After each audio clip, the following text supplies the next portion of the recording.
भूतिया हवेली, श्रापित परछाइयाँ।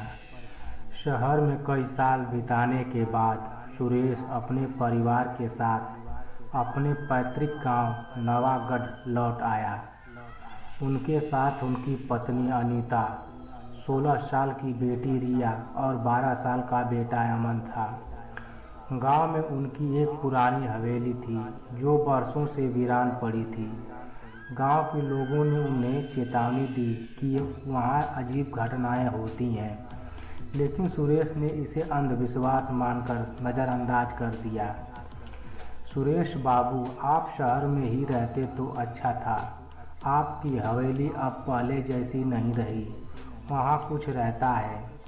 सुरेश हंसते हुए, गंगा काका, ये सब बेकार की बातें हैं। हवेली हमारी है, वहाँ भूत वूत कुछ नहीं है। परिवार ने हवेली में कदम रखा।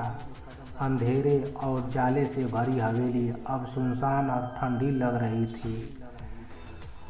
पहली रात हवेली में अजीब घटनाएं होने लगी। रात के समय रिया की नींद अचानक खुली। उसे लगा कि कोई उसके कमरे के बाहर चल रहा है। रिया डरते हुए, कौन है वहाँ? कोई जवाब नहीं आया। उसने झिझकते हुए दरवाज़ा खोला। गैलरी में कोई खड़ा था, एक सफ़ेद साड़ी पहने औरत, जिसकी पीठ मुड़ी हुई थी। वह हल्के हल्के पीछे की ओर चल रही थी। रिया की चीख सुनकर सभी दौड़ कर आए, लेकिन बाहर कोई नहीं था। अमन हैरान होकर, दीदी, तुमने सपना देखा होगा। रिया कांपते हुए, नहीं, मैंने सच में देखा, कोई था वहाँ।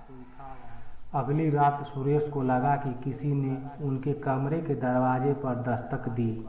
सुरेश गहरी नींद से जागकर, कौन है? कोई जवाब नहीं आया। उन्होंने दरवाज़ा खोला, लेकिन बाहर कोई नहीं था। पर जैसे ही उन्होंने मुड़कर देखा, आईने में वही औरत खड़ी थी। उसका चेहरा बिल्कुल सड़ा गला था।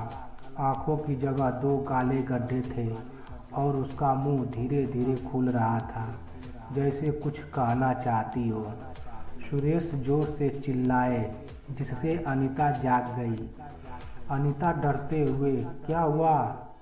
सुरेश घबराते हुए, आईने में कोई खड़ा था। लेकिन जब अनीता ने देखा तो आईना बिल्कुल साफ था। सुबह गंगा काका ने हवेली का रहस्य बताया।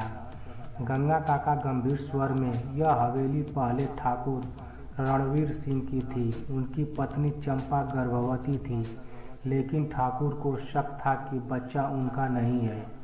क्रोध में आकर उन्होंने उसे इसी हवेली में मार दिया। मरते समय उसने श्राप दिया, इस हवेली में जो भी माँ बनेगी, मैं उसे नहीं छोड़ूंगी। सुनकर अनीता का चेहरा सफ़ेद पड़ गया। अनीता घबराकर, नहीं, मैं भी तो माँ हूँ।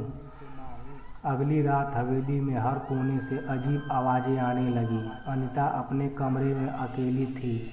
अचानक खिड़की अपने आप खुल गई और हल्की हल्की फुसफुसाहट सुनाई देने लगी।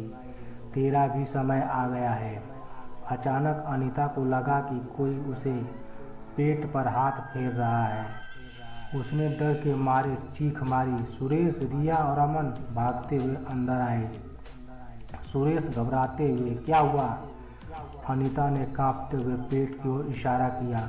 वहाँ किसी के लंबे काले नाखूनों के निशान थे। अब समय नहीं था। गंगा काका ने उन्हें बताया कि हवेली छोड़ने के अलावा कोई रास्ता नहीं है। रात होते ही पूरा परिवार अपना सामान समेटकर हवेली छोड़ने लगा, लेकिन जैसे ही वे मुख्य दरवाजे तक पहुँचे, वहाँ चंपा खड़ी थी। चंपा गहरी आवाज़ में, यह हवेली कोई छोड़कर नहीं जा सकता। हवा में अंधेरा छा गया। दरवाजे अपने आप बंद हो गए और पूरे घर में डरावनी चीखें गूंज उठी।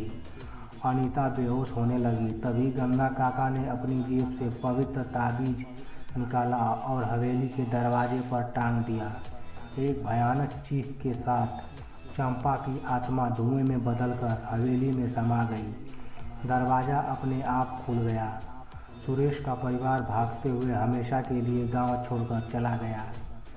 कुछ सालों बाद हवेली फिर से वीरान हो गई, लेकिन गांव के लोग कहते हैं कि रात के समय हवेली से अब भी अजीब रोशनी आती है और अगर कोई दरवाजे के पास जाता है तो अंदर से एक धीमी फुसफुसाहट सुनाई देती है, तुम भी माँ बनोगी और मैं लौटूंगी। धन्यवाद मित्रों। इस डरावनी कहानी आप लोगों को कैसी लगी कमेंट करके ज़रूर बताइएगा और मेरे चैनल को सब्सक्राइब करके एक लाइक ज़रूर कर दीजिएगा और अभी अपने सभी ग्रुप में शेयर भी कर दीजिएगा।